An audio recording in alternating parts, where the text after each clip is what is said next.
first time we've met in front of some mics.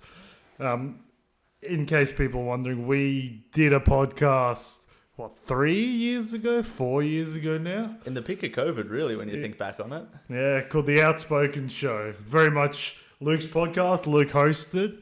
Little bit different style to what we do here, just talking back and forth, but really we never lived up to the name. To think back on a podcast that was in the middle of COVID, to never have really been that outspoken, I think I might have failed the task. So hopefully you can supersede what I've done. Just pull that a bit closer to you when you were speaking, just like right into it.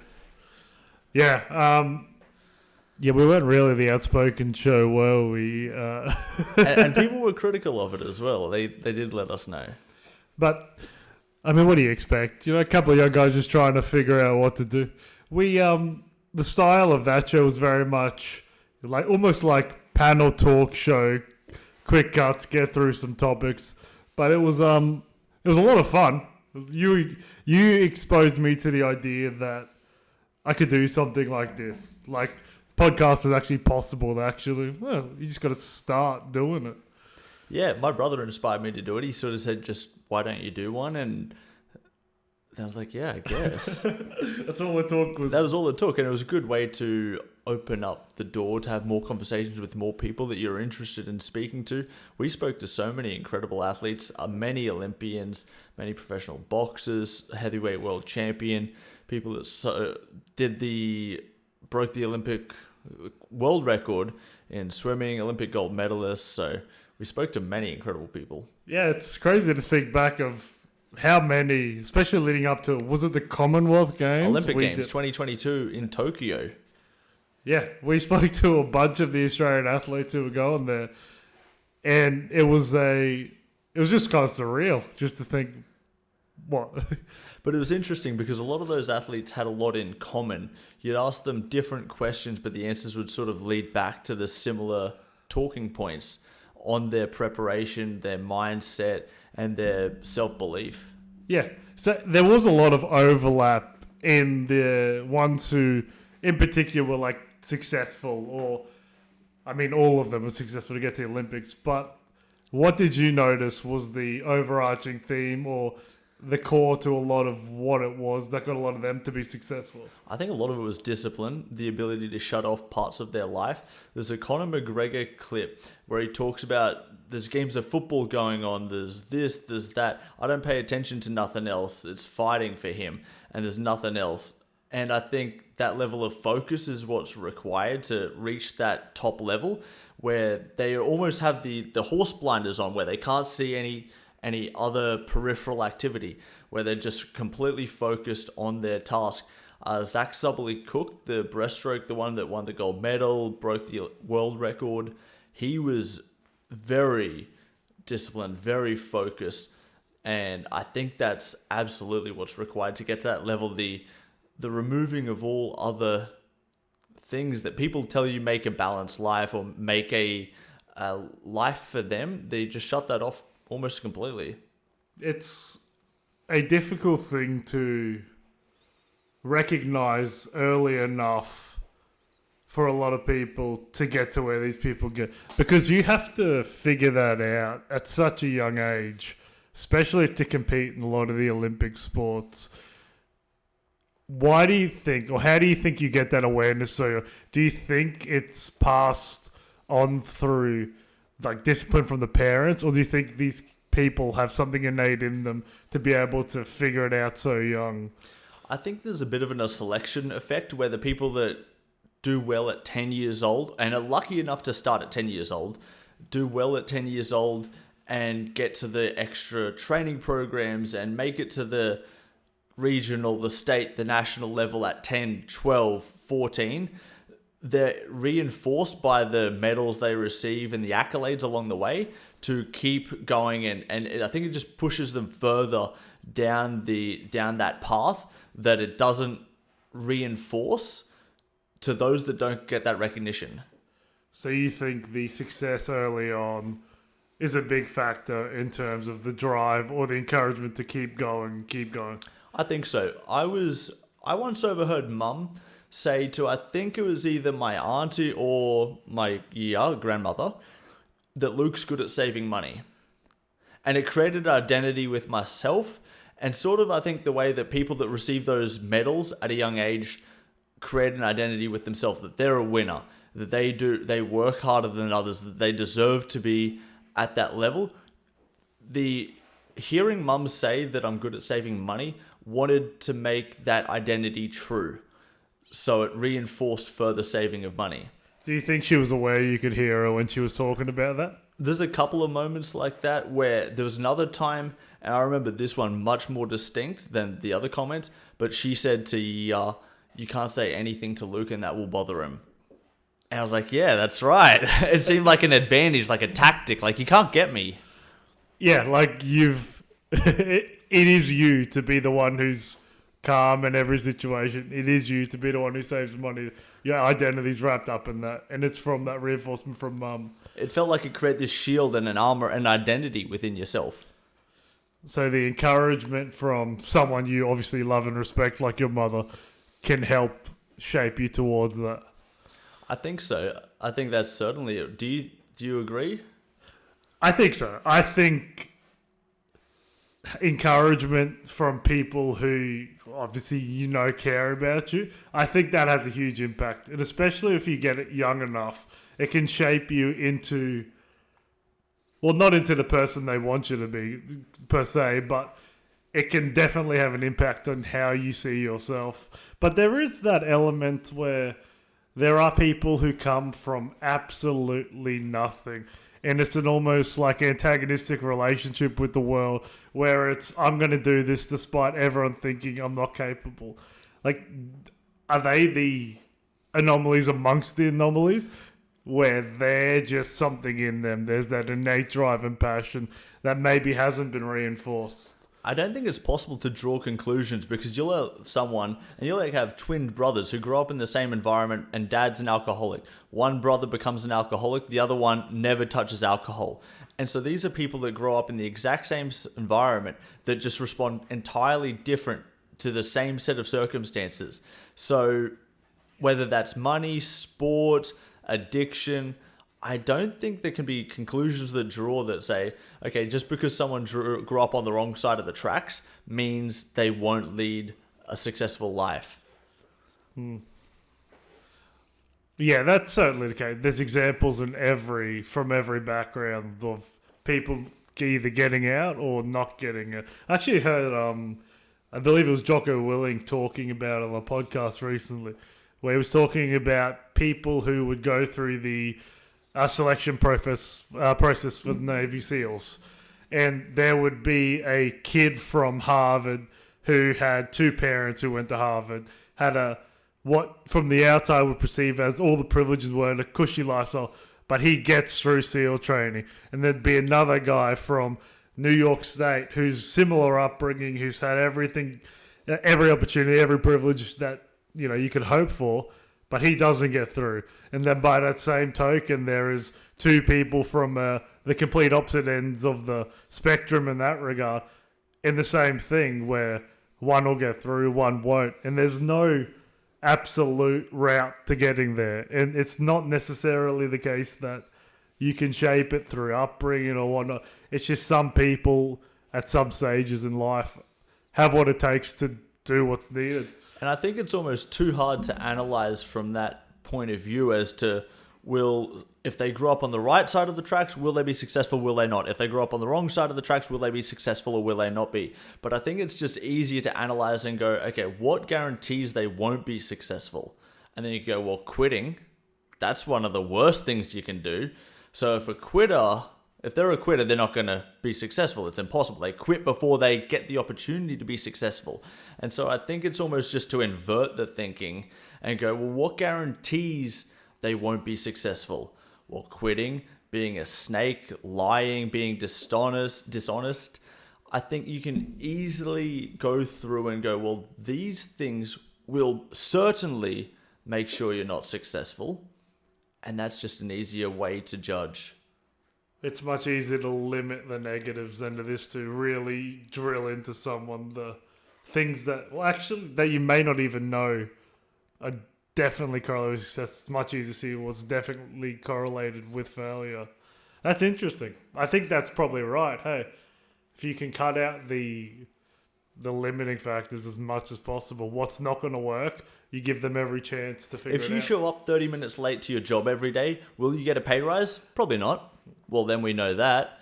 Is it but you could go, what got me the pay rise? Well, is it the fact that I was born on the right side of the tracks? Was it the fact that I was good at Excel? We don't really know. You might have a bit of an idea, but when you try and analyze it across people, across society, you don't know what that factor that got them to that next level is. But you go, well, showing up 30 minutes late won't do it. Yeah, that makes all the sense in the world. You know what's not going to work. And I think that makes it easier when you go, okay, I want to be successful. You go, well, it's a bit hard to know what will make the success, but you go, I know what will limit the success or guarantee I don't hit it, and showing up late, not working, or not just doing those actions, quitting. Another thing that will guarantee you don't hit that success. Yeah, well, the only way to learn anything, and one thing I've come to learn about just learning, but a lot of it is just prediction error and then a reframing of what it is you predicted. So What like do you mean prediction error? So when you're going to approach any new task, any new thing, in your brain, there's a prediction of what's going to occur when you engage with this thing or do this thing. So by actually doing it, you learn whether or not that was accurate. And most of the time, in order to learn something, you recognize, oh, my prediction was wrong. It's actually this way. So learning is like a constant loop of prediction error, figuring out the actual thing, prediction error, and then this cycling over and over again. But if you just have the prediction, never actually go out and try to do the thing, you never get that prediction error learning. So part of it is not being willing to engage in something that you might fail at, is limiting you from actually being successful. That's a good point. You want that feedback loop, and you want that feedback loop to be as fast as possible. And so I think when you don't get that feedback loop or that reinforcement, you don't understand what worked and what made it work. But if you can apply speed to that feedback loop and... Yeah, don't hit the mic, I guess. Don't hit the mic. There's the feedback loop. You learn it once, hopefully that's enough. But the faster you get that feedback cycle, the faster you can act, learn, and reiterate, that means that speed wins. And so you go, okay, well, if I'm slow, if it takes me 3 days to respond to an email versus 1 day, who wins? You get a faster feedback loop on a 1 day. What about a 1 hour response time? You get a faster feedback loop there. And from there you improve at a much higher rate than someone with a 1 day response time. Yeah. Yeah, but you don't know if you don't actually engage with the thing. It is interesting because then having a parent who's encouraging and providing you with that saves you from having to get that from anywhere else. It's a much quicker feedback loop, so you can probably learn these lessons a little quicker. But sometimes you need to learn that lesson the hard way. I can tell you, I learned the hard way about tying up my shoelaces when I was a young kid. I went through a run at White's Hill, cold morning, similar to the condition today. Didn't tie up my shoelaces, tripped and fell. Bad fall down a trail. You learn to tie up your shoelaces. Yeah. You learn the hard way. You learn a quick smart. No, I was also very stubborn as a young man. Probably pretty stubborn still, but you could tell me a lot of things that I'm doing wrong, and I'm not going to listen until, for whatever reason, I'm ready to hear it. It's Or you learn the hard way. You go, well, that's a tough way to learn that lesson. Yeah, it's necessary. It is necessary sometimes, though. It is funny that it can take the absolute, maybe not worst case scenario, but things getting bad to actually learn your lesson. I think about that often, especially with fat people. So Go on, yeah. Maybe they're not fat enough to want to lose weight. I think you've got to tip over this action threshold to actually want to make the change. And so you can learn the hard way, but maybe you're not ready to learn that lesson. And when I tripped and fell, I learned the hard way. Then I was ready to learn the lesson of tie up my shoelaces. I've been told to tie up my shoelaces thousands of times before that, but I hadn't reached that action threshold. I hadn't learned the hard way just yet until you trip and fall. And so the fat people, maybe they're not fat enough or at a point in which they see it as a problem, in which if they don't see it as a problem, why would they change? If there's not a problem, why would you change? Yeah, it can be the case where it has to get to a point where it's pointed out by, say, a medical professional that, hey, sometimes that doesn't even do it. Sometimes you need to have a near heart attack, near death experience to realize, hang on, my health's a problem. I was told I was fat, but I didn't see it as a problem. Especially with the marketing and the media today of the body positivity and the acceptance movement, it's very easy to get 20 kilos overweight and think that's fine and think that other people should be accepting of who you are deep down below all the layers. But unless you see it as a problem, how will you change your life? Because losing weight is difficult. So how are you going to try and improve your life if you don't see your life requiring improvement in that area? What do you think it is that blocks people from being able to see that? Do you think it's the influence from outside? Do you think it's like an understanding? It doesn't matter them? Because I was told to tie up my shoelaces many times, and it wasn't until I tripped and fell in a bad way that I learned that lesson to tie up my shoelaces. Sometimes you have to learn the lesson the hard way. Yeah, it can be hard to recognize or see when there is actually a problem going on there, especially when you're in the middle of it. If you're self-reflective, maybe you can pick up on it, and if you can, you're a better man than me, and you'll learn faster and learn with less pain. But sometimes you just got to fall. Yeah, I think you absolutely have to sometimes go through it to learn the lessons. That you can't learn everything just from hearing or learning about other people's experience about a thing. You have to actually immerse yourself in the world to figure out, what direction to go, how to go. You can't just learn through others, through books, through podcasts. They can guide you in the right way. But I think you're right on your point where you say the self-reflection aspect might help some of those messages to sink in more if you can actually contemplate and think on it in a way that stimulates some kind of action. But otherwise, you're just listening to these things and maybe in the moment you're like, oh, that's a good idea, but then you just brush it off and continue on with life. I think the easiest way to self-reflect is to remove yourself from the reflection.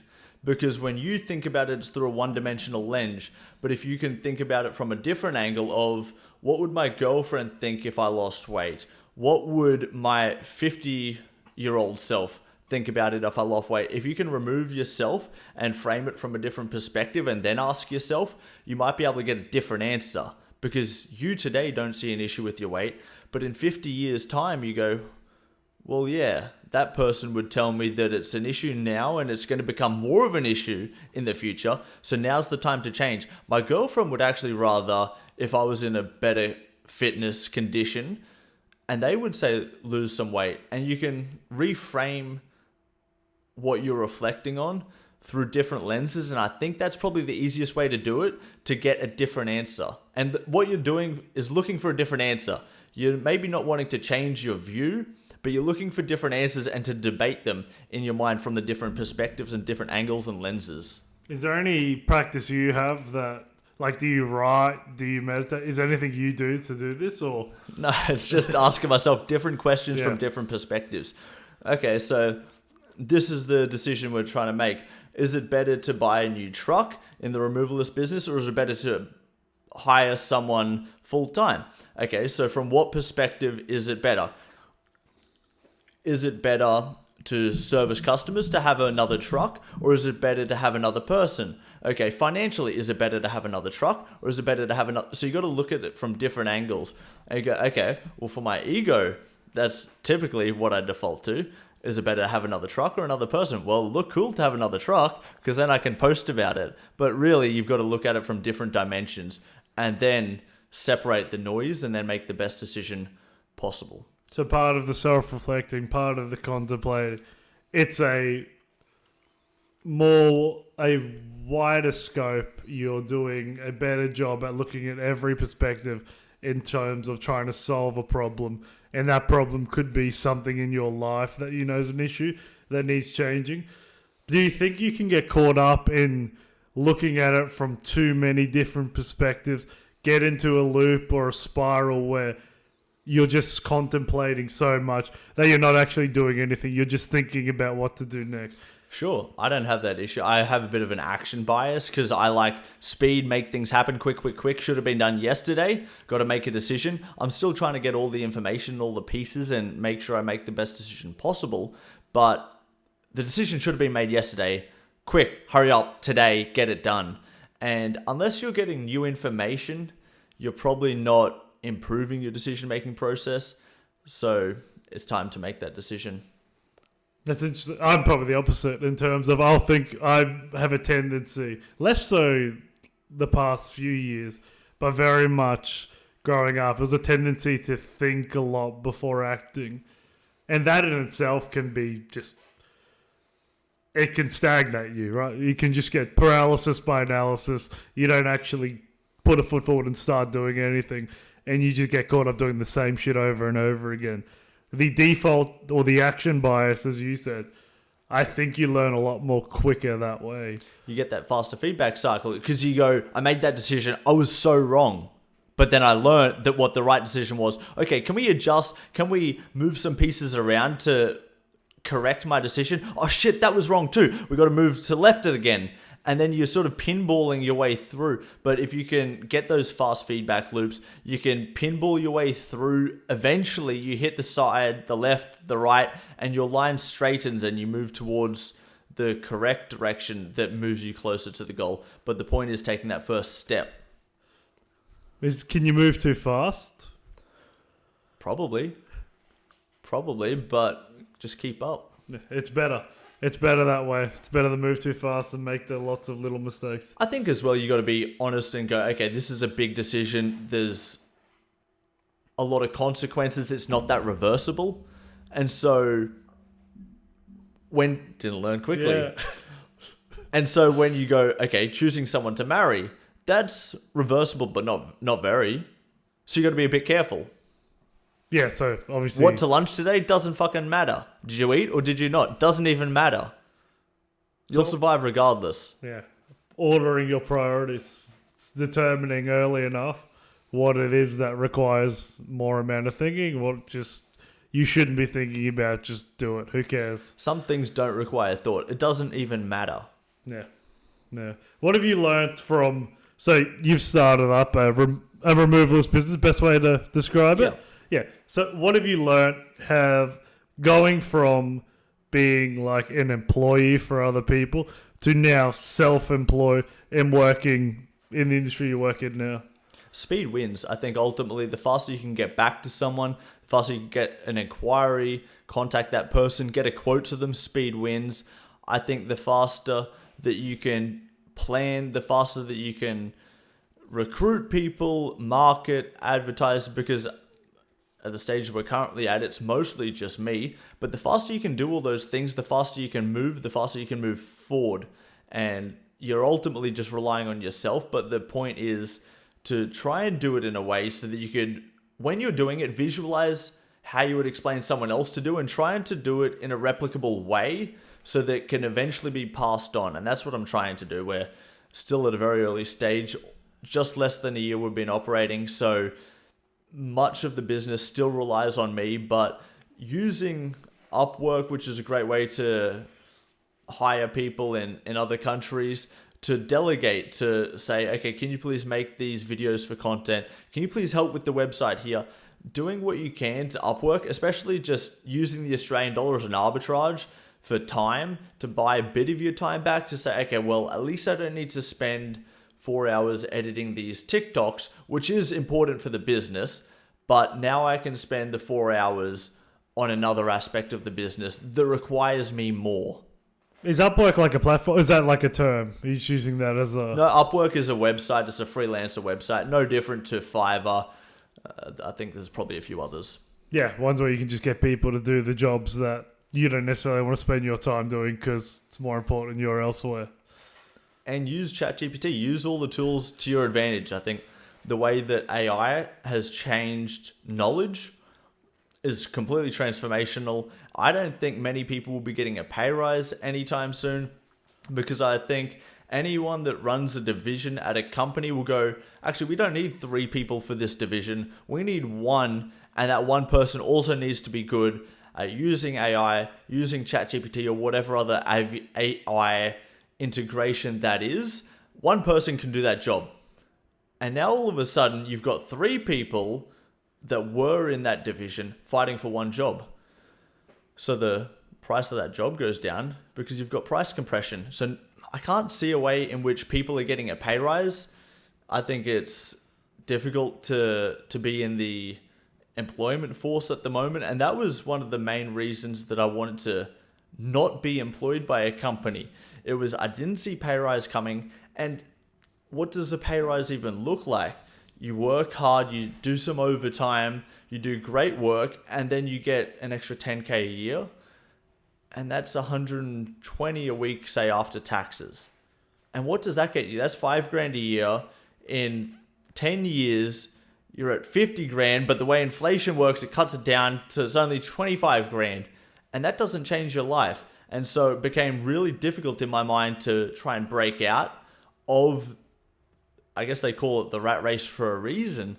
And so it became really difficult to break out of that. And I think unless you're in sales, in which your commission is tied to the price of goods, which does increase with CPI, unless you're in sales or you're controlling the pricing yourself by owning your own business, there's no real way to escape that financial system. Because a lot of them are going to be influenced by the introduction of the AIs to do, not the AI, people using the AI efficiently to be able to take the jobs of, say, like you said, 4 jobs equals 1 job in the future. We don't need any email marketers anymore. We don't need any content creators anymore. Hollywood's dead. We're going to use Google Vero just came out. Incredible AI videos. So all the screenwriters, producers, actors, and the guild in LA that's constantly requiring more income, more strikes, more penalty rates, they're not needed anymore because of AI. So I think in a lot of industries, not employment is dead, but pay rises are dead. And I think unemployment for those knowledge jobs will go up, because knowledge used to be power. I went to Brisbane State High School and the motto was knowledge is power. Knowledge is no longer power. Scientia est potestas was the Latin root.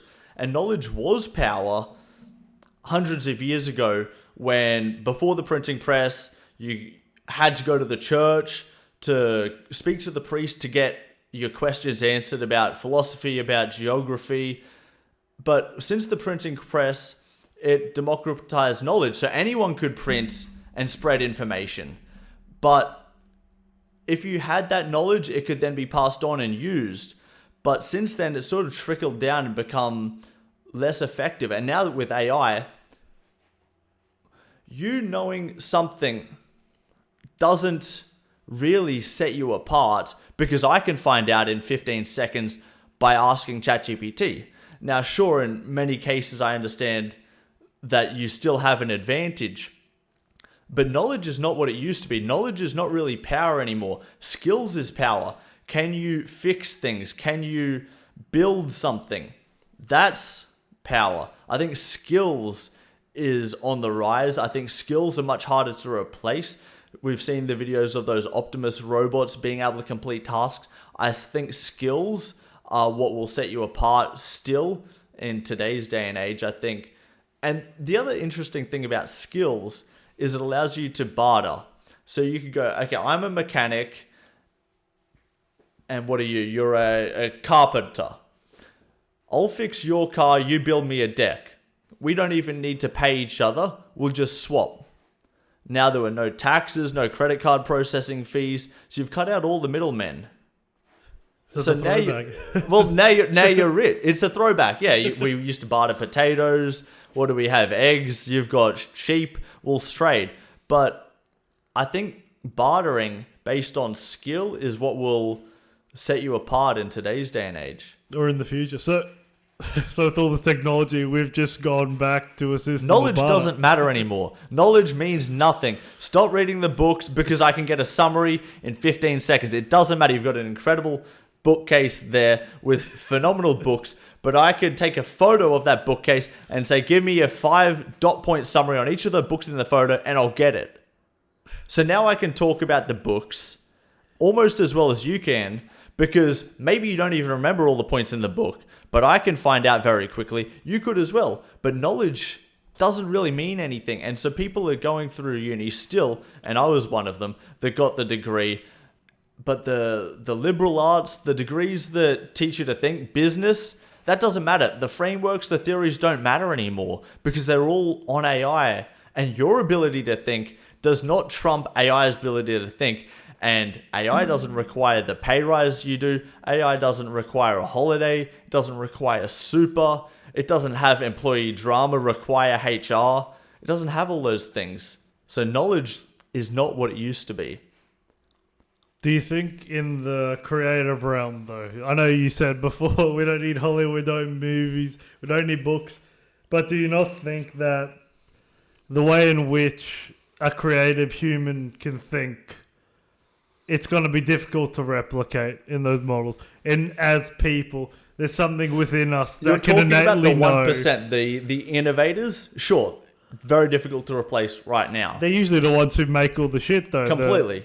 And they're the ones that also created the AI and all these things. But that 1% that do the Steven Spielbergs, the James Dyson, those people, the real innovators, Tim Cook, the guy that came before him, that's dead, Steve Jobs, Apple, like those people, the innovators, they will still have a place, but they're not every person.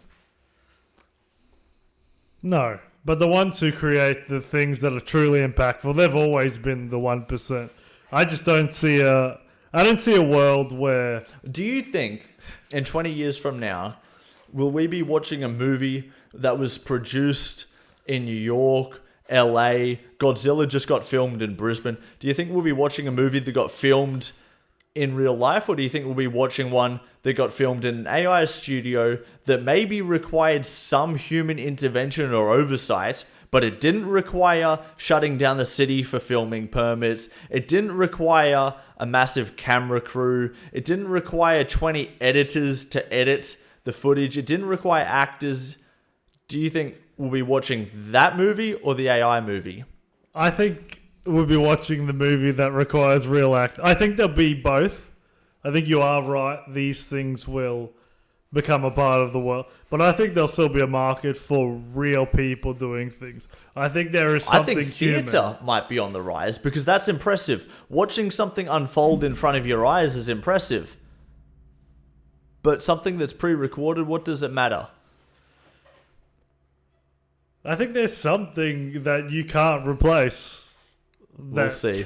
We'll see. I think there is some kind of creative inspiration that can't be replicated by maybe that's true. Maybe it will be lacking in people's entertainment. But then you go, okay, well, someone's got to fund the movies, and the person funding the movies, they care about the money because they're the ones funding the movies. So would they rather pay 20 actors, 20 filmers, 20 editors, worry about film permits, stage, lighting, and then go, hopefully all this pays off so that we sell enough box office tickets or Netflix buys our show?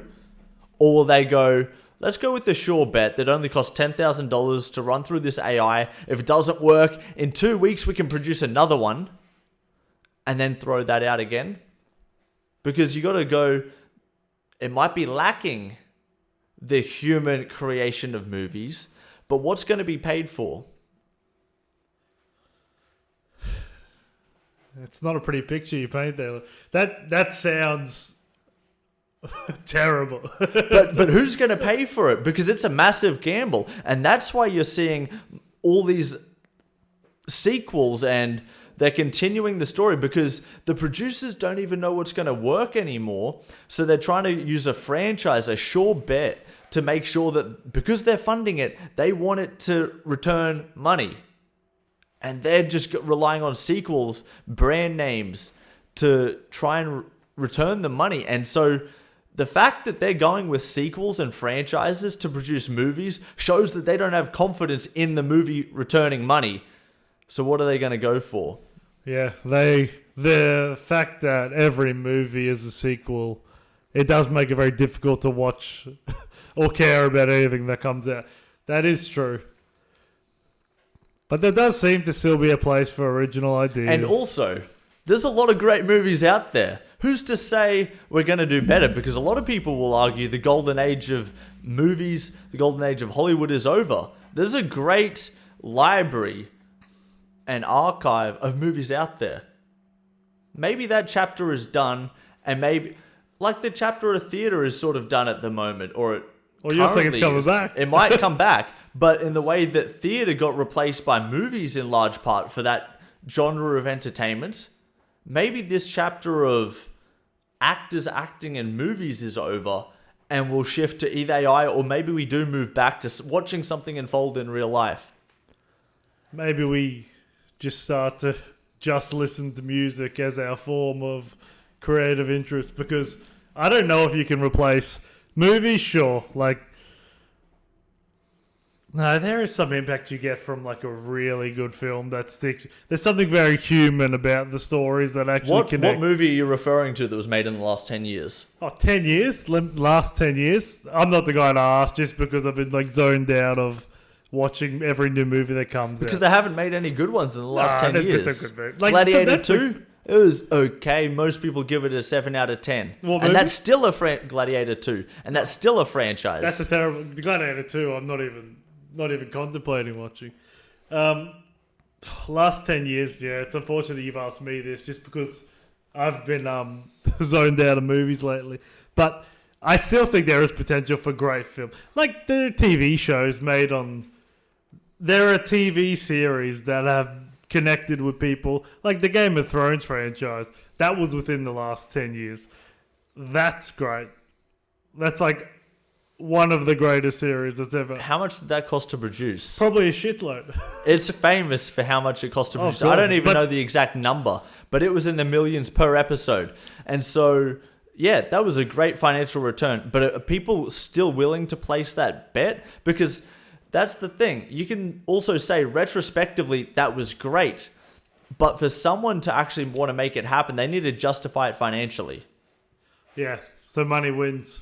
Money does win. Well, what about music? Do you think it's as catastrophic for music going forward? Do you think AI music's going to take over? I don't think people care. What is techno anyway? It's just an arrangement of... And that's a massive genre that's grown. A party genre. People dancing to techno created by AI. Festivals is just hitting play on a button and then the speakers project the volume. Festivals don't even require people to sing. Well, yeah. Festivals bad example. That's like young people just trying to get drunk, trying to festivals be crazy. is very popular. Yeah, but I don't know. There is something to a really authentic piece of music. Like something as simple as someone singing on the piano that I don't know if that can be replicated by something we know is not a human being produced. I think live arts will have a place because you're watching it unfold in real time. Yeah. And that's special to watch someone do something. I think even the TikToks and videos that do so well is a carpenter creating a desk or a lawnmower man cutting the lawn. Those videos are surprisingly popular because you're watching it unfold in real time and there's something that can't be faked about it. But when you're talking about a song or a movie that gets played in a room and then they try and retake the same shot 20 times to get the right one and then they edit it digitally behind the scenes, it's not real. It's so staged and so produced that it was never even that authentic. And that authenticity can be replaced with AI. Perhaps. Because what's really authentic about going, if we recorded this podcast 20 times and we improved our sentences 20 times and the topics 20 times. And then we mixed it all together and we go, actually, even after 20 times, I still don't like the way I inflected that word. So let's change that as well. Is that even real? No. Can that be just outsourced to AI? Because then you're just putting a script into a computer and reading that out at the pitch and tonality and interjecting conversation between all of that. That could be replaced. That's assuming you're attempting to achieve perfection. Which I don't know if movies are attempting to achieve perfection. It's attempting to tell a good story. I just don't know if... I know the technology is there to be able to answer questions in an instant. I'm just not sure if it'll be at a level where it will be able to tell a story to the level a brilliant human being could. A brilliantly creative human being could. I'm not sure it'll be able to do it in a way that will make it more compelling. Maybe it'll be more prevalent, doesn't matter. It doesn't need to. Yeah. It just needs to be more financially beneficial. Or maybe it levels the playing field because it can carry a lot of the burden for more independent creators to tell the story in a way they want to. So like you said, if it costs 10 grand to create a film instead, who's to say you have to go through these, say, gatekeepers to create a film. So you're right, anyone could create a film with their premise in mind because it's so affordable because you don't have to go through all the editing thing. You just have to generate the initial idea. I think that's why YouTube has boomed, because it democratized attention. So anyone can create a video, post a video, and if it's good enough, reach enough people to have an effect or create an audience. But when we're talking about movies, it's a different story. Yeah, you might be right. You might be right in terms of the big blockbuster movie is limited in terms of how long they'll stick around because it's just not it's not financially viable. I don't know. Part of me, like, that's like the very depressing thought to think, like, we're just going to start consuming content created by something that's not even human. There's something so inauthentic about that. And in my head, that comes across as we're just tapping into complete mindlessness when it comes to what we can... Look around. Yeah. That's all it is. That's all people do. They just scroll TikTok all day and then they'll clock into a job and they'll still be on TikTok barely working, which incentivizes the boss to go, fuck, why am I paying this person? Because all they do is scroll TikTok and send 3 emails for the day. And then they say, tomorrow I need a mental health day. Yeah, there is a lot of And people. then the boss goes, you're giving me the need for a mental health day. Actually, I'll just replace you with 3 AI robots and 1 human who actually, they sort of deserve a pay rise. Here's an extra 10 grand a year and just manage the AI to delegate your job. Do you think it's like a yo-yo though? It's going to get to a point where people realize, God, this is not good for us to be as absorbed by TikTok, our phone, as we are. Do you think people are self-reflective enough to do that? I think there's enough of that stuff getting around where it's going to become blatantly aware to everyone that, hey, maybe it's a bit of a problem how much time we're mindlessly spending on here. I do have hope that people will recognize, already kind of do know, that they have a little bit of an unhealthy relationship with their phone, social media, and over time they might recognize. Consumerism. That's the problem.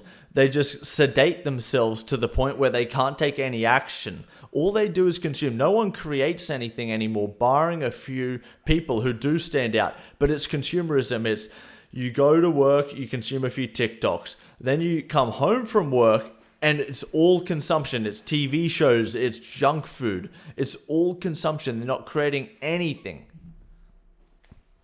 And so you go, maybe some people will wake up and realize, but as we were sort of saying, and I gave the shoelace example, it's only once you learn the hard way. And maybe it will take enough of the workforce to be laid off for them to realize, but maybe it'll be too late. So everything's so comfortable. People just want to. Well, what do you think it is pushing people to that, to the consumer? Because it doesn't require a decision. It's delaying the decision to tomorrow, or off-putting it entirely. Entirely, but it's a daily decision to not worry about it today. So you make your New Year's resolutions, but you don't act on it on January 1st because you're hungover from New Year's Eve. Fair enough. Don't act on it January 1st, but January 2nd rolls around and there's something going on. Wife's angry, you were in traffic all day, or you're still coming back from your holiday, or James invited you to another event, so you delay it again. And then on the 3rd, and by March, you've abandoned your resolutions for the year and you haven't acted on it. But it's a slow death. There's an interesting saying, the devil knocks gently. And so it's very slow, it's very seductive. It's not a obvious calling by the devil to fall into the trap of sedation or consumerism. He knocks gently. It's, hey, this Netflix show is really good. Have you heard about White Lotus? That's what it is. And then all of a sudden, your friends are talking about White Lotus, or they're talking about Bridgerton. And so, I don't know what they're talking about. I'll watch White Lotus or Bridgerton. And so the devil knocks gently. You don't even realize it's connected, but the consumerism habits just seep into everyone's world. And unless you're surrounding yourself with people who are trying to create something, like you starting a podcast, unless those people are trying to actually create something, you just get trapped in the cycle of consumerism and it just pushes you further away. Well, it is true, especially when it comes to raising kids and development. It's well understood that at a certain age, you're going to not be the most influential person in their life. And it's going to be primarily the people you surround them, or the people they're surrounded with, that shape who they are. It's the same thing as your 5 best friends or the 5 people you hang out with the most are going to tell a lot about what it is you do. So there is something to doing what everyone else is doing. It's a social conformity thing. It's so hardwired into us as human beings. So you're right that if it is the people you surround you with, that everything that they're doing is more in this consumer sedation mold, you're going to follow that suit. It's better to post a TikTok than it is to consume a TikTok. It's better to create something than to consume something. So if you can spend more of your day creating something, maybe it doesn't need to be published or public. Maybe it's writing. Maybe it's practice speaking. Just create something within your own life. That is better than spending your time consuming other people's works. Most people are more fixated on what other people consume. Most people are more fixated on a game of football or soccer based on other people's lives, but they're not focused on their own life. They'll consume other people's lives, but not their own. Do you think consumption then is only useful if it's inspiring you to create something yourself? Do you think that's a framework to look at it? Because obviously we all consume. We're all going to consume things. But do you think trying to consume intentionally is a better way to go about it? Sure. It doesn't even matter. Consuming necessarily isn't the issue, but not creating is the issue. Consuming other people's lives and not creating anything from your own is the problem. Yeah. So being stagnant and just watching everyone else's life go while yours doesn't progress. There's too many people that watch movies and consume stuff that are hyper successful to make an argument of consuming being bad. Consuming is not bad. Not creating is bad. How do you think people... It could be as simple as writing in a gratitude journal each day. It's just simple implementation of anything. Anything that's... Well, I think it's Paul Conti, a psychiatrist. He's been on podcasts. He's talked about... He's got a book. but I think it's doing things that are generative. You're generating for your life, and living a life that's full of generative drives or things that push you to create and immerse within the world. Because I think one of the most pure ways of interacting with the world is to create things. And there's so many different ways in which that can be achieved. And I think going back to the creation thing, it reinforces the point on skills being what's powerful today and not knowledge. Because once you've got skills, you can trade that as well. And you can create your desk, or you can create an improved engine for a car. Once you have those skills, maybe it's a website, whatever it is, you can start to trade it, and you can trade it with others. And I saw this interesting statistic about different groups. So black people, once $1 enters the community, they call it economic leakage. I think that's the term for it. But once it enters the community, it passes around once before it leaves the community. So you're black, I'm black. You get your car fixed by me, so I get your $1. And that only passes around once before I go spend it at Woolworths or Bunnings. In Jewish communities, it's upwards of 10. I don't think the reporting on it is so exact, but it's between sort of 10 and 20. Same as Indian communities. So it means they're buying from an Indian fish and chip shop, who goes to an Indian butcher, probably not beef, who then goes to an Indian carpenter, who then goes to an Indian plumber. So it's staying within that community. And once you have that ability to create, then you can actually enrich those around you. And the good thing about that is if you use the barter form of trade, then there's no taxes, no credit card processing fees, and no middlemen. I imagine that was an American study. I'm not sure. Yeah. It's pretty well reported. The Jewish is around 20, they anticipate, and Indian sort of is around 10 to 12 communities. But we see it with the Greek thing as well. He's Greek, use him. He's a Greek plumber. He's a Greek concreter. You just pass around Greek phone numbers because they're Greek. There's an aspect to culture and keeping it within the culture. He's a painter. Use him. Yeah. Yeah, that's interesting.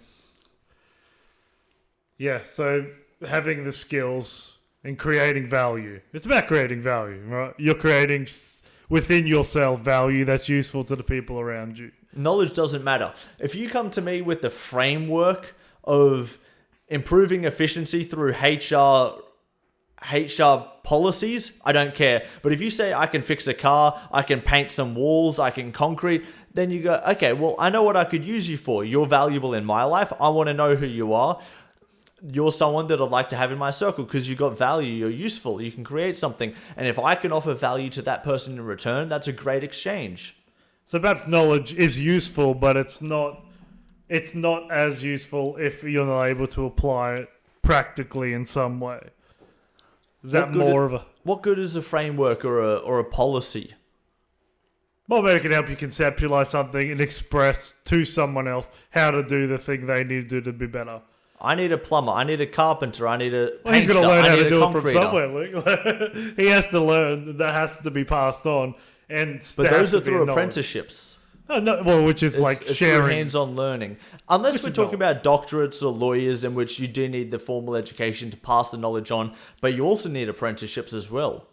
Yeah, apprenticeships hands-on, actually doing and the most thing. of the uni, which will still charge you 10, 20 grand a year, will still say you need to do prac or you need to do placement. You need to do your apprenticeship to learn the skill. And everyone will come out of uni, and if they're one of the lucky ones that gets a job in their field, will then say, oh yeah, I learned more in the first 6 months in the field. That's almost universally true when you hear anyone talk about anything. Except maybe, like engineers. I want my engineer to have the knowledge and the mathematics and physics understanding. Same for a doctor. Yeah, so there are fields where I absolutely know. But you're right, there probably is a lot of degrees that have just been created for the sake of, I don't know, creating taking jobs. Your money. Creating jobs for people to, facilitate the income of more the university. taking money, yeah. Yeah. But the ideas are fun. It's fun to learn things and be able to say things. I feel like it helps you communicate better perhaps it doesn't matter what you know, but just the fact that you're consuming some things that make you think deeply. Like, I think there is a place for knowledge, but it's not the most ChatGPT, download useful. it on your phone, and you can voice to text and get an answer in 15 seconds. Yeah, but isn't there something to pondering on an idea? Don't you think that can enhance your way of understanding something deeper than just the surface fact of whatever the thing is? Yeah, but what does it matter? In most instances, you don't need to ponder. In most, when you're actually doing things. And most people aren't pondering today anyway, without ChatGPT, without even the knowledge or the education. Most people aren't even thinking, because if they would, they'd realize they're 20 pounds overweight, they're not doing anything, they're going home and watching Bridgerton every night and not actually doing anything. So self-reflection. Knowing that what you're doing is wrong doesn't matter, but being aware that you're doing it is more important, and doing something to stop it. Yeah. Look, it's an interesting, very direct take on it, but I think there is a lot of truth to.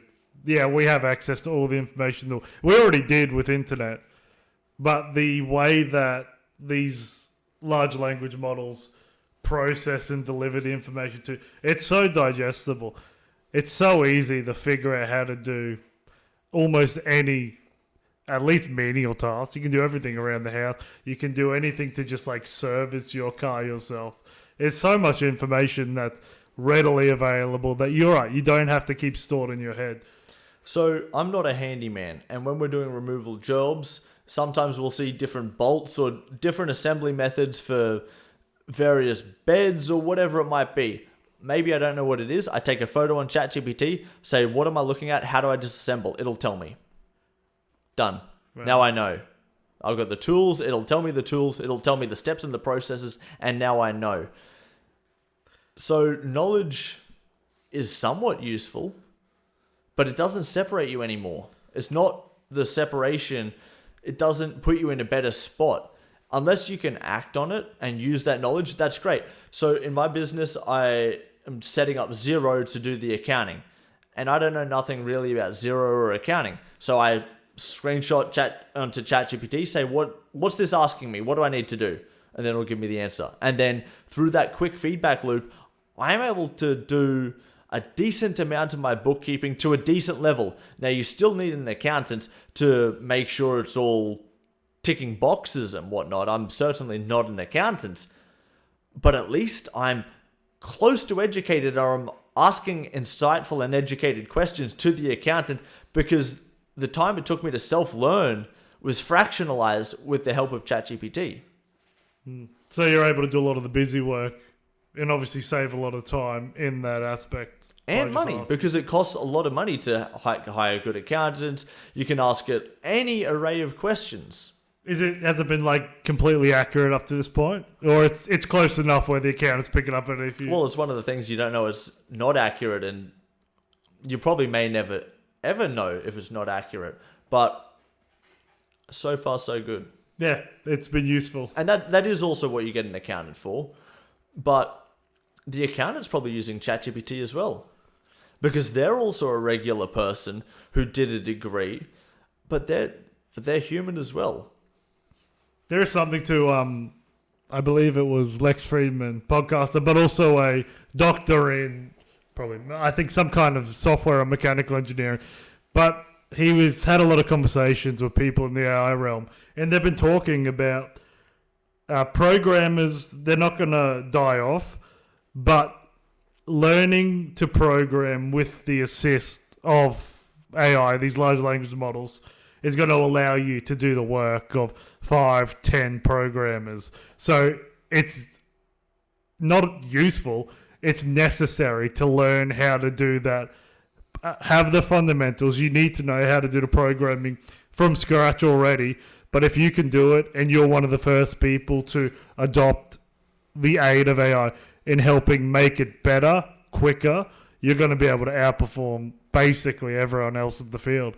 You just need that degree of competence at first. And every day there's new iterations of AI. I'm constantly trying to figure out what's the newest AI I can use and how can that be applicable to the removalist business and running a service-based business. I'm constantly, because every day it's changing. Yeah. So you've got to be on the cutting edge. And the good thing about, well, the removalist business isn't known for being the fanciest or the highest tech. So just by using it, it gives yourself a little bit of a competitive advantage. But absolutely, to your point about Lex Friedman, yeah, you'll just get one person who's proficient with AI to use the LLMs, the large language models, to help deliver a better product faster. Yeah.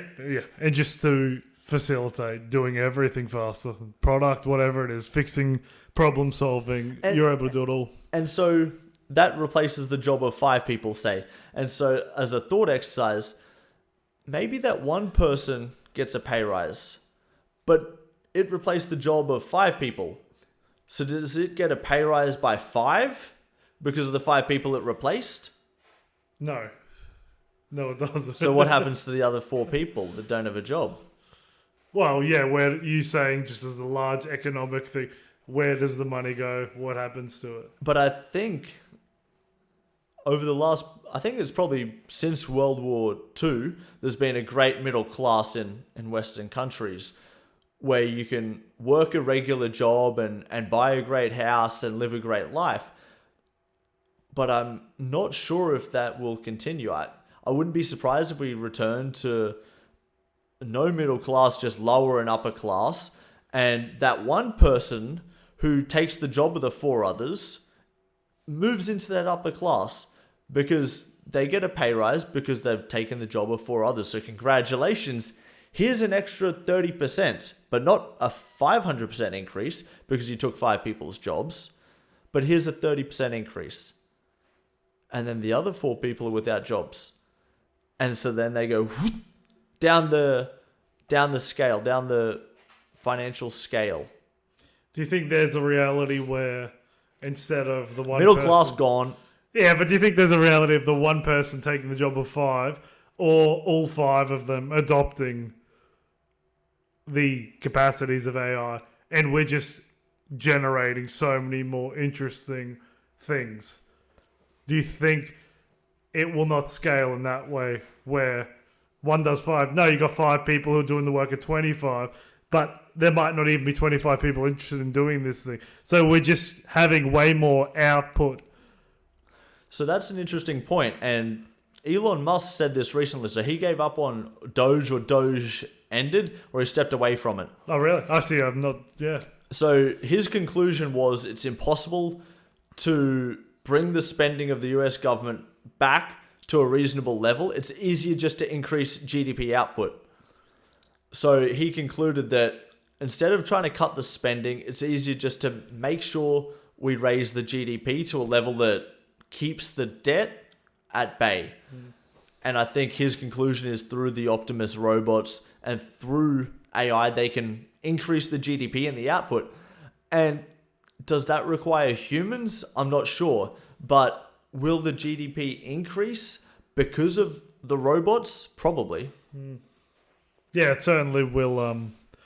In his eyes, by the sounds of it, it's going to facilitate it. He's one of the pioneers in the field. He was an early investor in the ChatGPT realm. What's it called? What's the name of the company? OpenAI. OpenAI. Obviously, I think they had a falling out early on, but created his own thing. So he's probably an authority on the topic. But it's interesting. It's interesting pondering what that looks like and what kind of jobs. Because you're right, a lot of jobs that require lots of just entering things into computers, it seems like they can become either redundant or just completely less necessary to have as many people doing it. But there's a lot of the hands-on jobs that might stick around for a while. Yeah. Learn a skill. I think so. I think that's the only way. Because when you learn a skill, you can also set your own prices as well. Because once other people know about your skill, they go, oh, I could do with a new website, a new marketing strategy, which could be done by AI, but it's still a skill and it can still be sold. So once you have a skill of fixing a car or doing a website, you can then sell that skill. And that's, I think, the best way to control your income. Yeah. And I think the ultimate goal is freedom, and the main way to freedom is financial, and so that's why I started the business. Trying to escape the rat race, like you said. Trying to create something for yourself. Have you felt more free in a way since going off and doing your own business? Is it a free feeling, or is it more stressful, more responsible, less feeling of freedom right now? Zero freedom whatsoever. The freedom's a lie. I think it's a common meme of you trade the 9 to 5 to work 24/7. Absolutely true. And I think you know that as well going in. I don't think it's a surprise. It certainly wasn't a surprise for me. But yeah, you do give up a lot of freedom. What's freedom is actually just stopping at 5 p.m. and not giving about the company until you walk in at 9 a.m. the next day.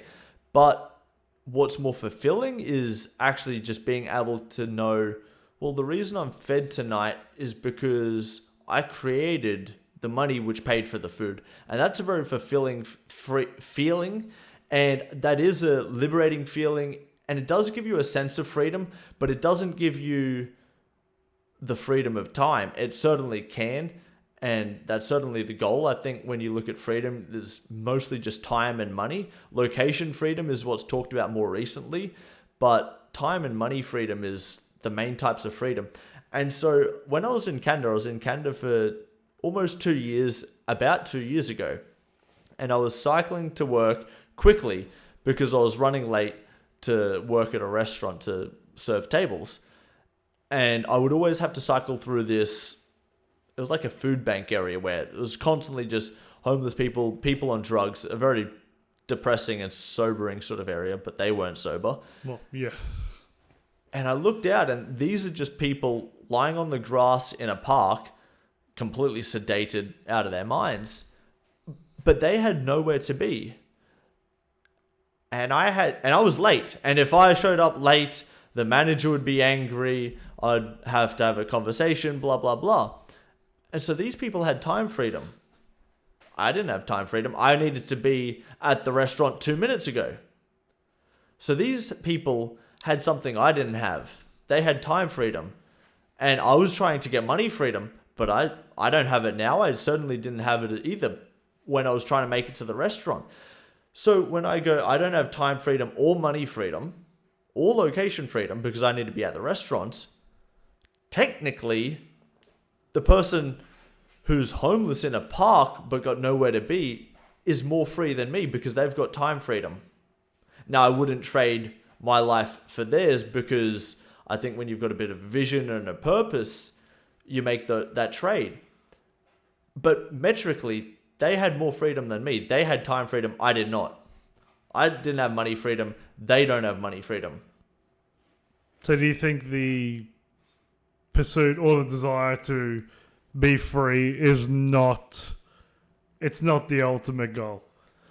Well, you want time freedom and money freedom and location freedom if you can get all three. Time and money are the most important, I think. And most people will chase just one. So that's why I'm mostly chasing money freedom at this point. And you'll probably readjust if you get the money. You'll go, I want time back. But you look at the people that go, actually, I just want to be in a van and surf the best waves. They just want time freedom. So they're effectively chasing the same thing as me. It's just a different version of freedom. They're still chasing freedom. They just want time free. They don't care about the quality of the house they live in. They just want to surf the best waves and have all the time to do that. So there are no solutions, only trade-offs. And maybe if you're lucky, you can get all three. And that's certainly the goal. But the person who gets to surf the best waves or just do whatever it might be that fulfills that one of those freedoms is in a better position. You're looking for a grand slam, but if you get one of them, you've done well. Yeah, the freedom to choose one of them. Because the worst position to be in, which I view, and that's why I wanted to get out of working a job, is you don't have time freedom and you don't have money freedom. Because you need to show up to work next week because you've got to pay your bills. And you also have to show up to work next week so you don't have time freedom. And that's the toughest spot to be in.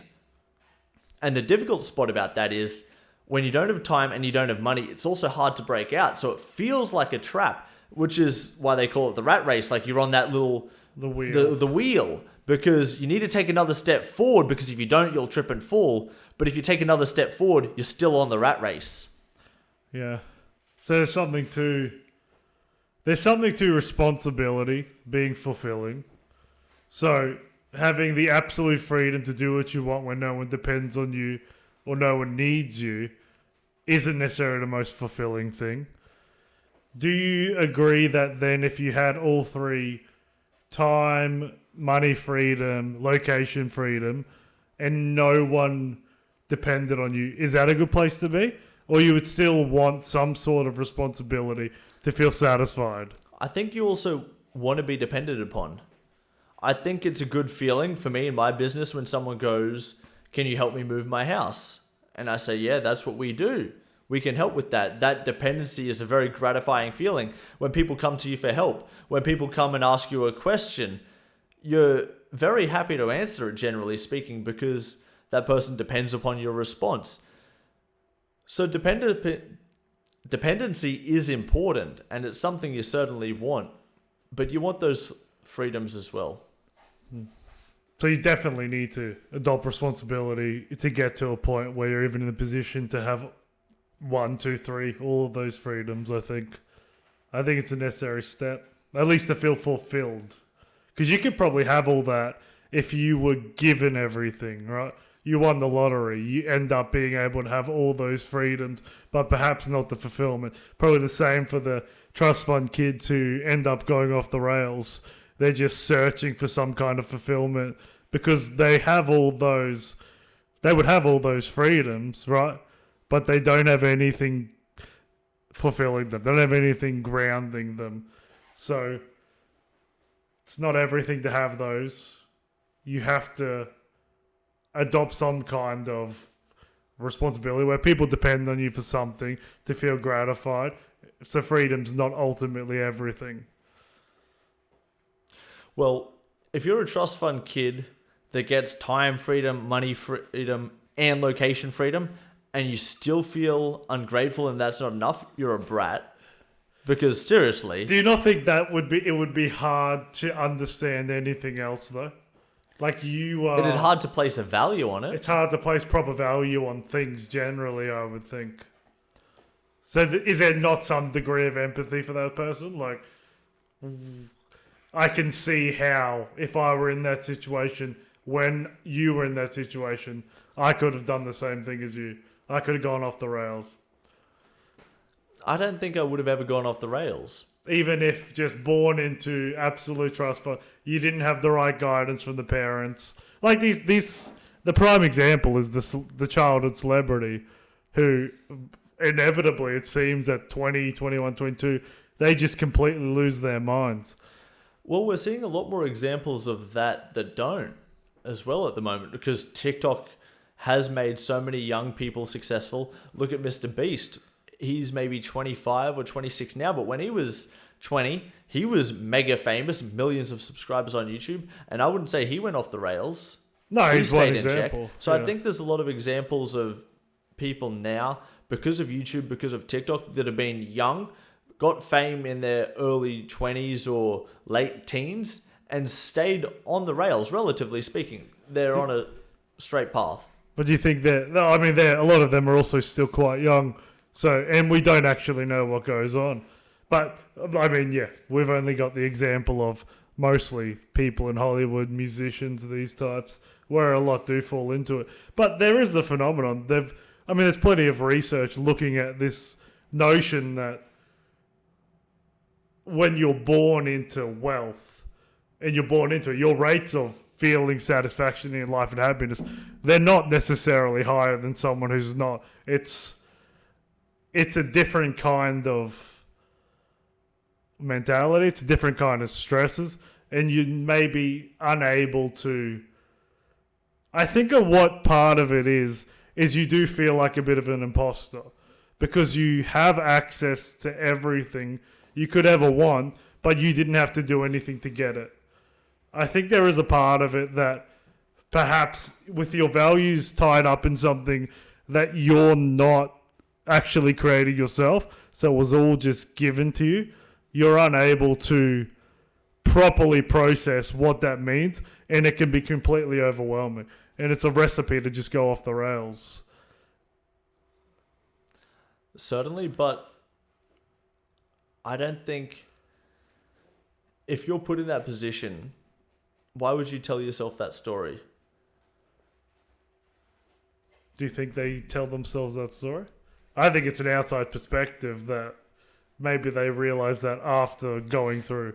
There's a problem with being born on the top of the mountain and being the top of the mountain being a trust fund baby, or born with access to everything because you don't value it as much as the one who tried to climb the mountain.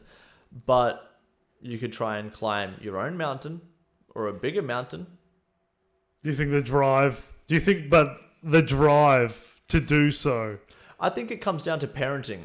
And I think if the parenting isn't good, you're probably going to have someone that squanders the opportunity and the resources that was given to them at birth by sheer luck.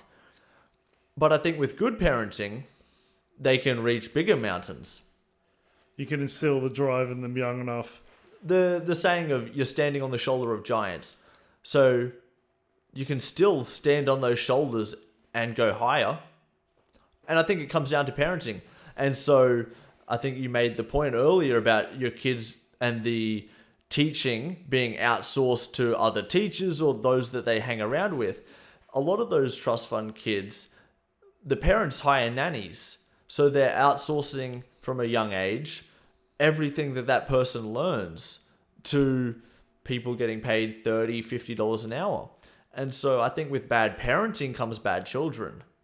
And you're probably going to have to work harder to instill good appreciation and value for what they were given by sheer luck at birth. But I think it comes down to poor parenting. Yeah, it needs to be, in a way, even more deliberate than if you didn't have the abundance of resources you do.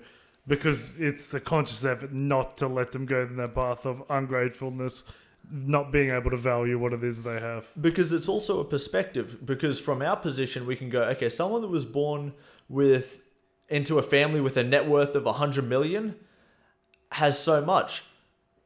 And that they're squandering it or they don't know how to appreciate it. We can look at it from where we are to them. But there's also someone below us that's looking up to us. And did we squander it? I would say we're both on good paths. So from their perspective looking up to us, we didn't fuck it up. And what was the reason we didn't fuck it up for? So then when we look up to the next person, they don't have to fuck it up either. Yeah, with the right influence around you, the right mentality, the right parenting, the right instilling or appreciation of the value of what it is you have and what it takes to get more. Yeah, I think a lot of it is being able to create some kind of drive and having an aspect of gratitude for what you have. I think gratitude's a big thing. Certainly. I think if you don't know how to appreciate what you have, you'll never have anything. You won't know how to keep it. You won't ever feel like you've got anything because you'll always be in a viewpoint of lack or insufficiency.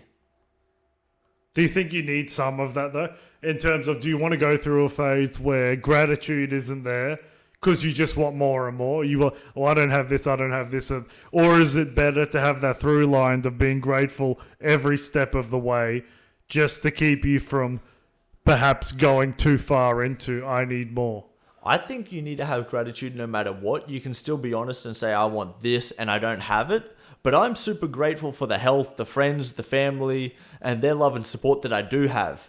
So I think you need to be super grateful for what you have, but still go, but I still don't have this thing, and that's what's motivating me. I don't think, without gratitude, I think you're in a very difficult position because you'll never feel like you have anything. Yeah, you can't appreciate anything because it's always just the want for more. Because even if you get something given to me, you never had it because you don't know how to appreciate it. Yeah. Like, do you have a good family if you don't feel grateful for the family? You probably don't have a good family if you don't feel grateful for it. Or you're just a little shit. Or you're a brat. There are just bad eggs. They do exist, unfortunately. Like, you can parent as good as anyone, but someone can still turn out terribly. It's just, these things happen. But, no, generally speaking, there is a lot of influence you can have.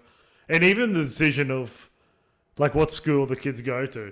It's, again, to your point earlier, it's not about making sure they're surrounded by people who are definitely doing the thing that is absolutely going to work. It's just limiting the exposure to those who are potentially going to drag them further down. It's trying to put them in a situation where maybe 1 in 10 of the people is a bad influence instead of 5 of 10. Or it's just limiting the negative impact that they're gonna experience. Yeah, I think that's a very useful thing to think about, is limiting the negative influence where you can. I think it's an easier question to answer. It's easier to invert that way of thinking, of going, okay, what guarantees I don't hit the goal? What guarantees the business fails, or I don't lose the weight, or I don't get the relationship I want, or the family I want? It's much easier to go, okay, well, this, and this guarantees it doesn't happen. Okay, well, let's not do this, and this, and then I'm closer. And then you go, what else? And then, so if you actually do those things, you will get closer to doing it.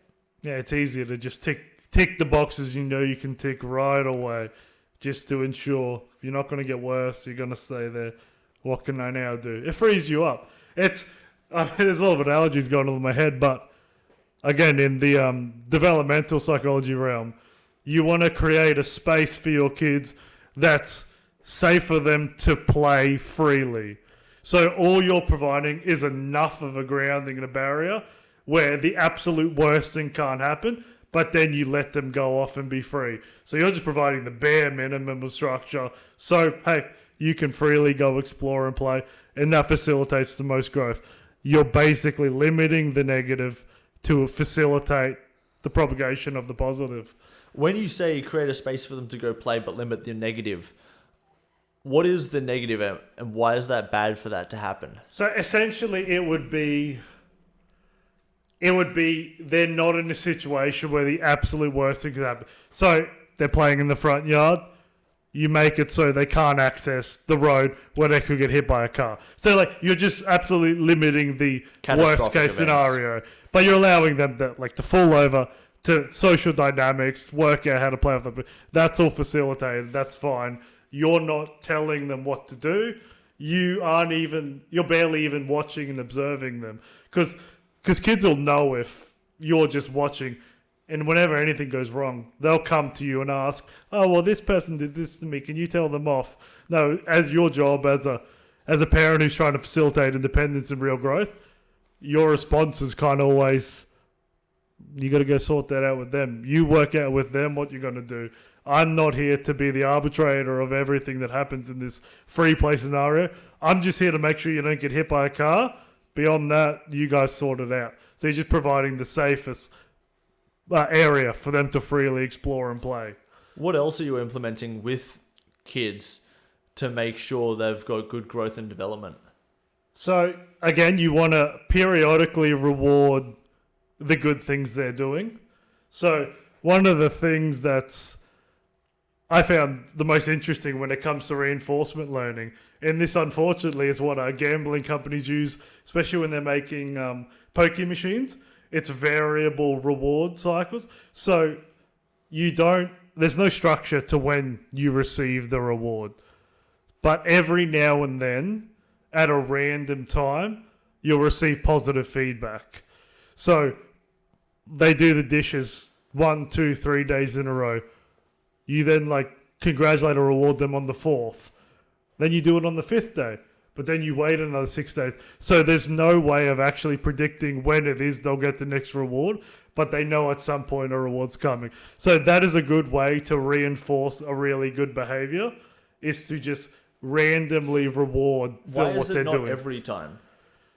So part of it not being every time, I think is it doesn't create that spike of like good feeling. It then becomes an expectation that if I do this, I have to get that. So then they then have the leverage of, well, I'm not washing dishes, so you give me the money. Give me the money first, then I'll do it. So I see how there's a use for that in terms of understanding dynamics. So you also got to create a bit of dynamics. space and a lack for that desire for the recognition or the appreciation Yeah, to optimal. come through. It's like optimal deprivation. Your child needs to experience some kind of deprivation, and not severe deprivation. We are in a place where you can facilitate healthy amounts of. They just don't get everything they want every time they want it. You optimally need to deprive them so they can develop a relationship with working for something and being rewarded for working for it. Like that is a healthy dynamic to create. It's never healthy to reward every time a good thing is done. Same thing, it's not useful to punish everything a bad thing is done. It's about the randomness of it. So they know it's coming, but they're not expecting it every time. The interesting thing about punishment is it becomes less effective over time as well. Yes. Because you get desensitized to the punishment, and I think that's why you got repeat offenders. Because to regular society, you go, if you do that, you'll go to prison. But then someone does it and go, prison's not that bad. And that voice doesn't really proliferate in society, but that person has that realization that prison's not that bad. So they're not even afraid of the consequences of carjacking the next time they get out of jail. So they do it again. And the slap of the wrist becomes less painful over time. The punishment becomes less effective over time. And that's probably similar as well to why drinking, you get a hangover every time you drink, but still, even though the punishment exists, people still go back to it because it becomes less effective over time. People find a way to manage it and deal with the punishments of those actions and desensitize themselves to it. One of the best and worst things about being human is how adaptable we are to almost any situation. In any repeating situation, we are able to adapt and cope and tolerate with almost anything that's repeatedly done to you. It's why we're here. It's why we've survived this long. But it can also be abused in so many different ways, especially like you said with things like alcohol. Like you can just learn to tolerate the pain because like some people, I think it's about 8% of people, feel amazing the whole time they're drinking. They don't have that crash at the night. They don't get tired. They just feel better and better.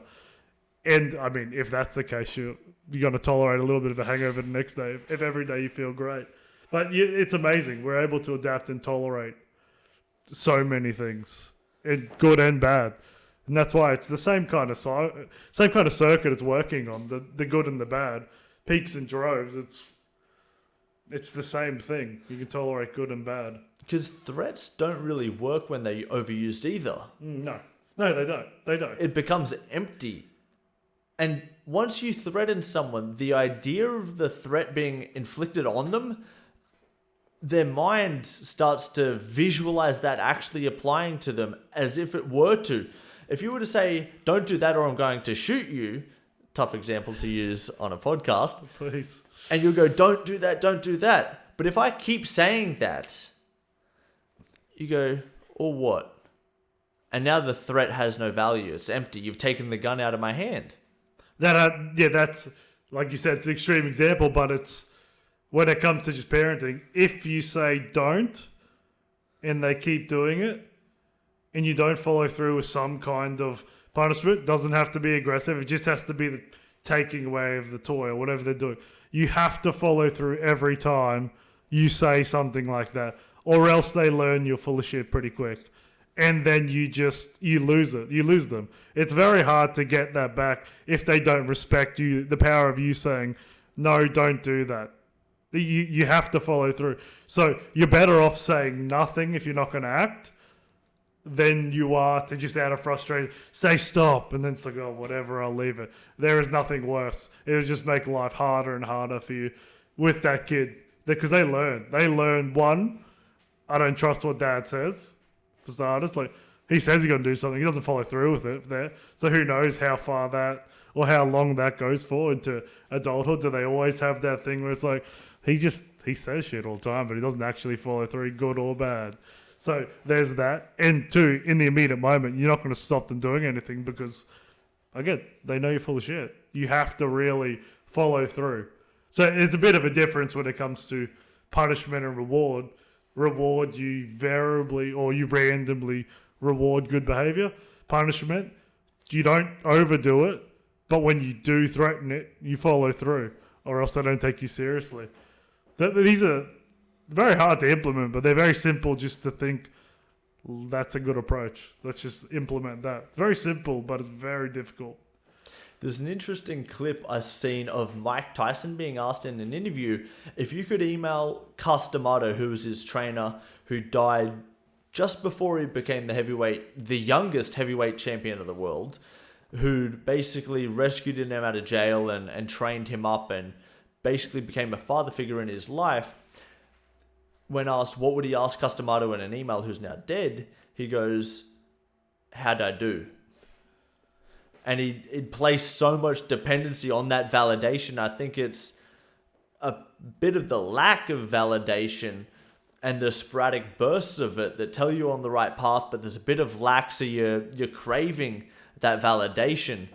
And I think it shined through in that clip of Tyson just wanting to ask Cus D'Amato, "How'd I do?" Like, are you nodding and approving of my life and my career? Was he the kind to give good feedback occasionally, or we just don't know? We don't know. He probably was. I think because Sparingly, I don't know, but it seems like he was a very good coach, trainer, a bit of a hypnotist. I know he was a hypnotist. He would hypnotize them to. What is it? He would say. It was something along the lines of, "You don't exist, only the task exists." Which is, hey, it worked. It was very effective for Mike Tyson. Clearly works. Yeah, it works in that realm. You need to have that degree of like, this is absolutely all that matters to be a hyper performer in any sport. To perform at such a high level, you have to only care about that thing. That's the hyper focus we talked about before. Just in anything successful, it does have to be balance. Is not really. You're just a vessel for output. Yeah. All that matters is your output. And I mean, that's true in life. All that matters is the action you take. The intention doesn't even really matter. I didn't intend on crashing my car, but you did. Yeah. You took the wrong action. You crashed the car. That's wrong. Yeah. Well, in court of law, you could get intention. There's a little bit of an area for intention, but generally speaking, the practical outcome, it's the action that determines what actually happens. But it almost, in a court of law, there are humans that empathize with it. But you can't take away the crashed car or the bystander that got hit. The action was taken and it was the wrong action. We can sympathize with it a little bit, but it doesn't matter whether you didn't intend to or not. That bystander was there in the wrong place at the wrong time innocently and got hit. Yeah. Intention's not going to change any of that. The bystander doesn't care whether you planned on hitting them or not. They got hit and they died. The intention doesn't matter. Yeah. And generally speaking. We're just lucky that the court of law is a little bit soft and gentle in that regard. And maybe that's a good thing that they are somewhat empathetic and understanding. But it doesn't matter. The action was taken and that was the wrong action. The intention doesn't actually matter. Whatever you can do to ensure the action doesn't occur again. That's perhaps the most important thing. It doesn't matter whether you intended to be on the diet. You ate the donut and you shouldn't have. You took the wrong action. Yeah, well, yeah. Different degrees of extremity, but similar kind of point. Yeah. So, intentionality is important if it simulates action, but intention doesn't matter beyond that. Like, the intention's not... Does it matter that you intended on sticking to the diet? No, not if you don't follow through, yes. You cheat on your girlfriend. Does it matter that you intended on being loyal? Yeah, okay.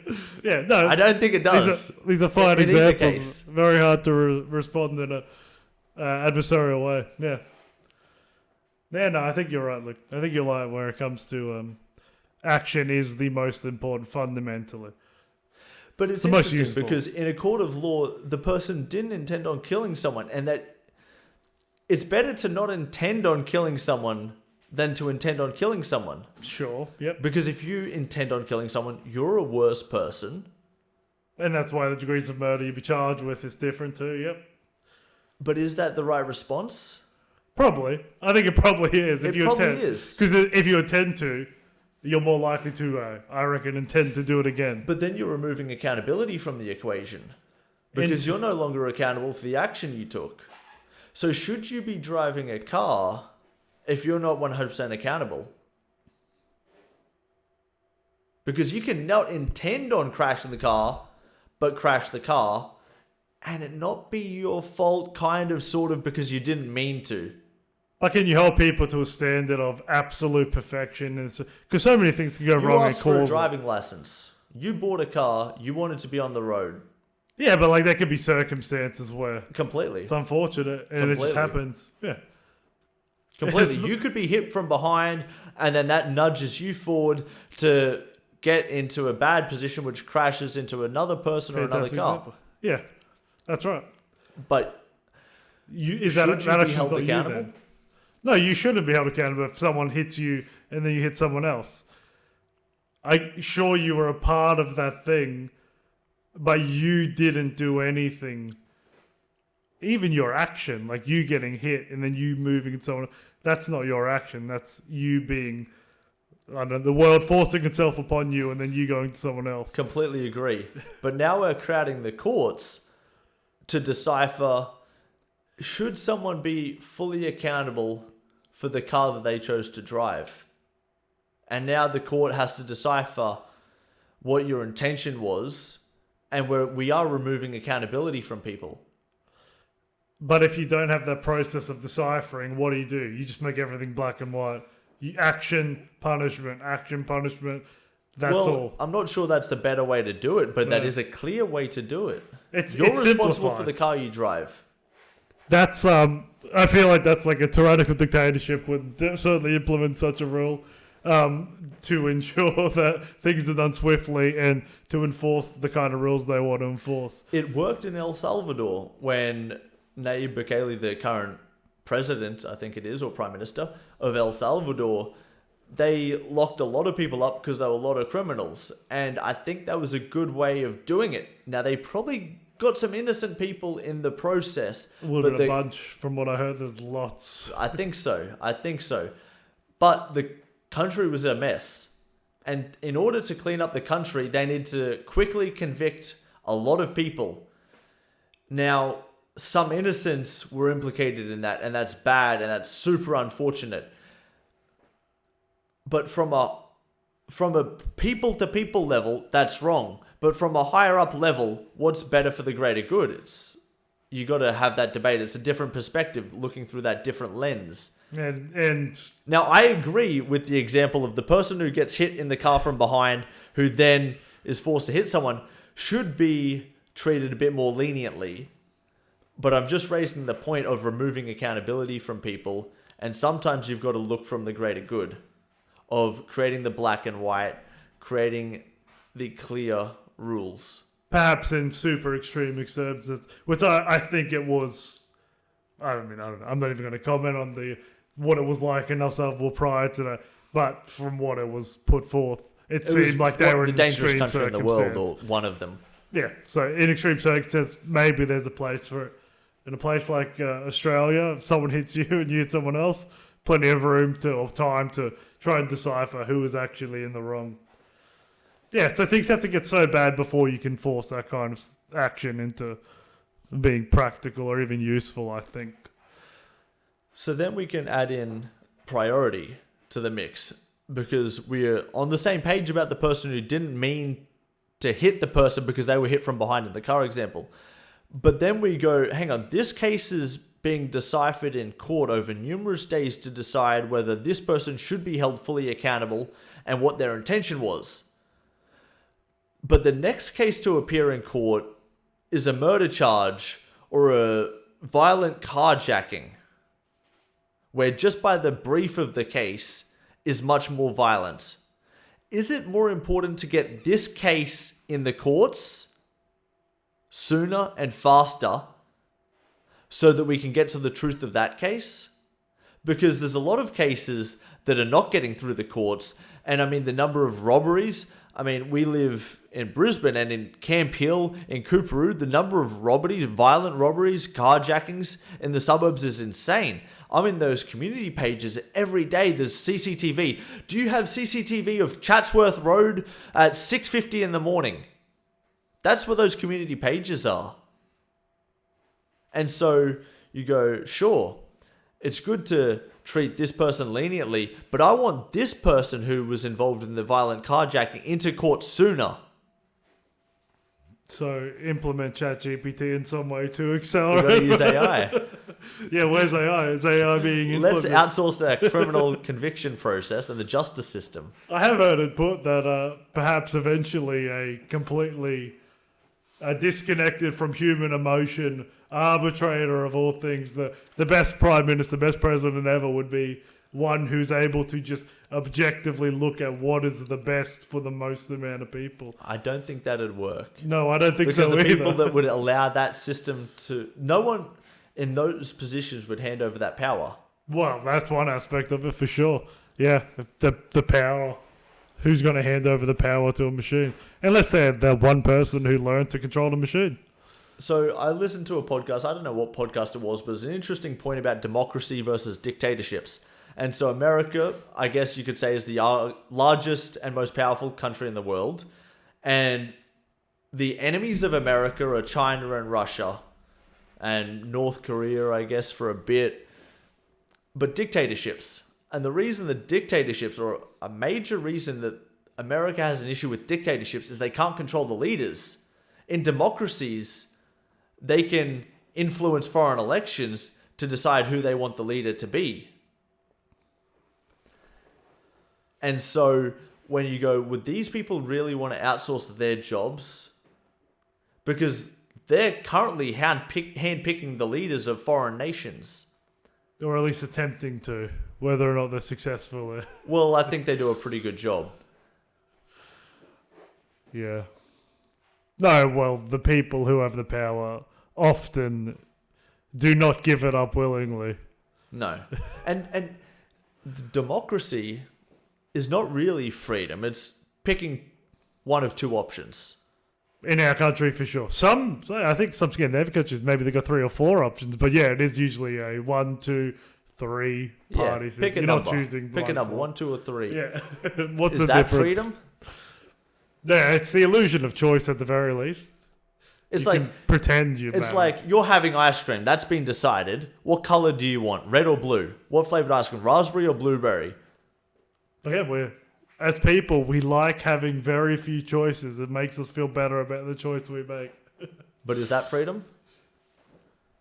Ultimate freedom? Probably not, no. It's the illusion of freedom, though. It's the illusion of choice. You can do this or that, but you can only do this or that. Yeah. Well, we have you have to vote in the election in Australia. You don't have the freedom not to. I didn't vote. I got fined. I got fined at the state election. It was $80. I didn't I didn't vote at the most recent election. I'll probably be fined again. I think it's not much. Yeah, I was it was surprised. $80. Yeah, I was surprised to find out it was such a small fine in terms of what's the point of mandating it then? Who cares that people vote for you? I'm going to fine them 80. You clearly don't care. It's very interesting that you would say you have to, or $80 fine. A lot of people take that $80 fine, I think. Yeah. All right, Luke. Well, we're running on close to 2 hours now. Anything that we didn't bring up that you think is worth going into now? We do have a bit of time if there's something you're thinking, but you let me know. I think Bitcoin represents an interesting time and an interesting opportunity where I was sort of saying with the AI, the window is closing for the middle class to exist, and that it's either separating into the lower class. Still not learning. Prediction error learning does not work with you, my friend. Yeah. Low feedback loop. but it's either separating into the lower class or the upper class. And I think the Bitcoin is a very transformational, cryptocurrency in general is very transformational, that it represents a new way to transact. I think similar to the printing press, when it changed knowledge from the state and the church to anyone having access to knowledge, because books were being printed every day so anyone could learn. You didn't have to go to the priest and get the source of truth from the priest. And now the printing press separated the church and the state from knowledge. And I think Bitcoin is separating the governments from money. And so I think that creates an interesting opportunity. I think it's not something that governments in power want. I think a lot of the smaller governments with hyperinflation have tried to use Bitcoin, and a few countries are adding Bitcoin to their balance sheets. If you view it at a company level, they're adding it to their balance sheets as a way to control inflation, as a hedge against inflation, and a way to store their value. But I think Bitcoin itself has created a way and removed governments from money. It goes back to trading potatoes or trading gold coins. Because gold's gold, potatoes are potatoes. But then the government came along and said, hang on, this is inefficient. The potatoes can go rotten before you get time to trade it. But if you use this note as a way to transact, that's a more efficient way to do it, because the note doesn't go rotten like the potatoes would. But that government just found a way to interject themselves and control and then inflate the currency and dilute it by mixing the gold coins with silver and the silver coins with aluminium. So Bitcoin has just created this opportunity to remove the government entirely back to trading potatoes. So it's simplifying. I think it's simplified and removed the government. And Bitcoin obviously is well talked about by many more educated people than me, but I think it might create an opportunity to move into that next wealth level. And I think the cost of not having Bitcoin is far greater than the cost of having it and being wrong. So you reckon everyone who's looking or forward thinking should have something? I think so, because it's a better bet to place, because the alternative I don't think is very good. And the cost of being invested in Bitcoin and wrong is not that bad compared to the potential that it represents. Because it's currently, is it like as high as ever been at the moment? It's just over $100,000 US, which is very high. But if you listen to a lot of the Bitcoin guys, they're super optimistic, super bullish about it. Most companies, most countries still don't own it. Most people still don't. Do you own any Bitcoin? No, not directly. No.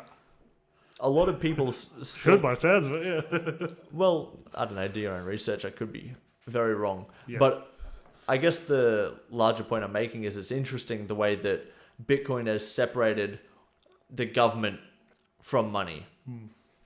Yeah, moving it back to a feudal time of where people traded potatoes and sheeps. It represents a more separate source, because the hyperinflation thing is, to someone who doesn't understand it in that much depth like myself, it just seems wild, the concept that you can just keep creating money from nothing and then it devaluing the money, and then you just keep repeating that cycle again and again and again. It seems like, how does that ever end well? No, it's historical. It doesn't. Through the Roman Empire, it's never ended well. Yeah, so Bitcoin, not gold. Bitcoin is the future. Well, gold's still the future, because gold hasn't been debased. If it's still gold, 99.99%, it's still pure gold. Yeah. It's still backed by something, like it's the still currency's gold. There. Yeah, but it was when the currency got debased, they started mixing in silver and copper with the coins. That's when the inflation became, and that was just to fund wars. I think it was an oil war. It was something going on where they go, hang on, let's stretch this out a little bit more. Yeah, let's just keep adding a little bit more and more to cater for what we need. And we'll worry about the consequences later on. Or we won't. We'll just keep writing and see what happens. It'll work for a while, but not forever. Yeah. Well, that's a little bit terrifying, but that's all right. Buy Bitcoin. Should be all right. Insurance policy. Always got to have insurance policy. Well, thank you, Luke. Thank you for coming on. 3rd episode now, so much appreciate you coming back. Good to stand face to face with you and a mic in between us again, like old days. It was a pleasure. Thank you. Thank you.